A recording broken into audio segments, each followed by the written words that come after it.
madaxweynaha Jamhuuriyadda Federaalka Soomaaliya Mudane Maxamed Cabdullaahi Farmaajo oo booqasho 2 maalmood ku joogay magaalada Casmara ee dalka Eritrea ayaa la kulmay madaxweynaha dalkan Mudane Asiyaas Afwerqi. labada madaxweynena waxay yeesheen wada hadallo maalintii shalay ah waxay ku yeesheen qasriga sidoo kale maantana waxay yeesheen wada hadallo kale dheeri ah waxaana laga soo saaray oo nuxurkii safarkan lagu soo koobay warmurtiyeedka wadajirka ah ee booqashada Eritrea ku yimid madaxweyne Maxamed Cabdullaahi Farmaajo.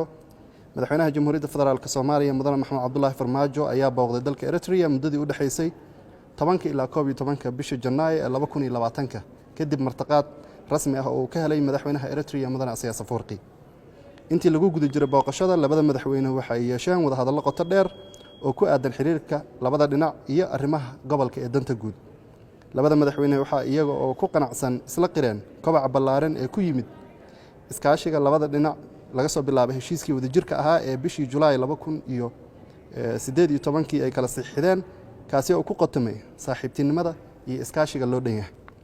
labada madaxweyne waxay sidoo kale bogaadiyeen horumarka laga sameeyay iskaashiga u dhaxeeya Soomaaliya, Eritrea iyo Ethiopia oo ku saleysan heshiiskii saddex geesoodka ahaa ee bishii September ee 2018. labada madaxweyne waxay hoosta ka xariiqeen in ka sokow caqabado iyo dhibaatooyin daba dheeraaday xaaladda gobolku inay tahay mid suurto gelinaysa in la helo iskaashi waara oo waxtar leh oo ka dhaca geeska Afrika.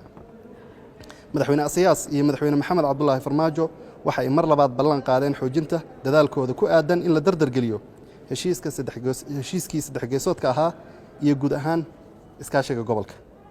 xaaladda Soomaaliya labada madaxweyne waxay bogaadiyeen horumarka la taaban karo ee la gaaray iyagoo isla markaana tilmaamay in dib u dhiska buuxa ee Soomaaliya aan wali la gaarin halkii la rabay. tani waxay ugu horeyn u baahan tahay yagleelidda hay'ado dawladeed oo xooggan isla markaana wax ku ool ah sida hay'adaha difaaca iyo amniga iyo sidoo kale dib u soo nooleynta dhaqaalaha dalka iyo kaabayaasha bulsho. sidaas si lamid ah waxay isku afgarteen inay laabaan dadaalka lagu xoojinayo madax bannaanida, nabadgelyada iyo ammaanka qaran ee Soomaaliya iyo in sare loo qaado horumarka dhaqan dhaqaale ee Soomaaliya. labada madaxweyne waxay dhammaan saaxiibada Soomaaliya iyo gobolka ugu baaqeen inay taageeraan go'aanka Soomaaliya ee ku saabsan inay dejiso arrimaha hortobinta u leh iyo inay xoojiso hay'adaheeda qaran iyo awoodeeda.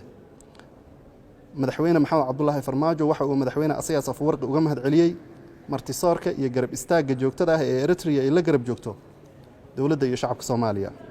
waxaa lagu soo saaray Casmara Eritrea 11 bishii Janaayo 2020.